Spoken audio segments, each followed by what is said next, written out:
If Dark Matter Season 2 gets greenlit by Apple TV+, the story's continuation needs to explain a potential hole in the franchise's canon, as it's an issue that also was never addressed in the source material.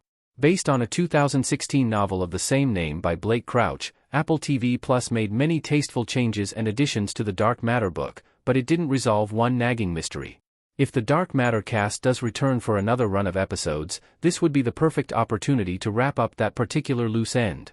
Dark Matter Season 1's ending suggested showrunner Blake Crouch wants to continue the story beyond his original version of the story.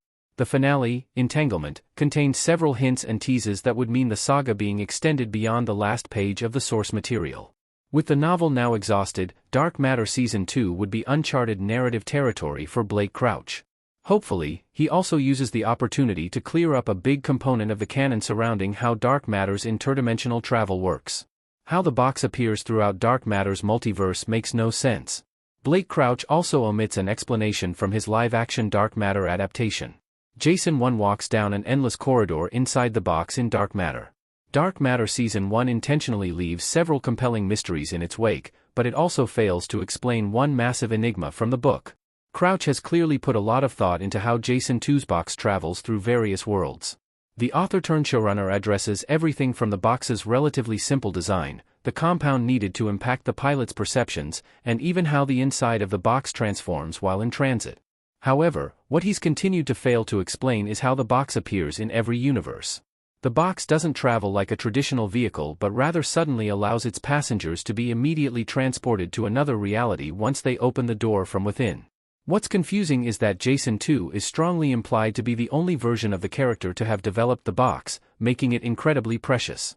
On the other hand, it seems to be present in every single reality.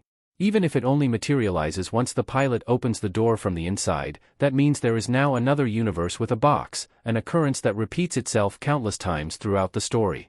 Dark Matter Season 1 made the box logic even worse. Apple TV Plus has the box landing in some crazy scenarios. The live-action Dark Matter adaptation on Apple TV Plus had the chance to elaborate on this confusing aspect of box canon, but instead made it even harder to follow, along with making it feel just a little more impossible. For instance, more than one universe in Dark Matter Season 1 was revealed to be a reality where Jason had died long ago, but perhaps never even existed. So, he would never have developed the box, and it shouldn't exist in that universe. Even more confusingly, the landing spot for the box in each universe, which is supposedly always the same coordinates regardless of the reality, made no sense whatsoever. In one reality, the box was in the middle of a busy highway, so it would be highly illogical for it to have been there beforehand. In another, the box materialized in the same position, but hovering just above the Chicago River, plunging to the depths right after. When it sank, it should technically have appeared in the next universe at a lower altitude, but didn't. Instead, it returned to ground level. How we think Jason 2's box appears out of nowhere. Dark Matter's box logic revolves around the concept of superposition.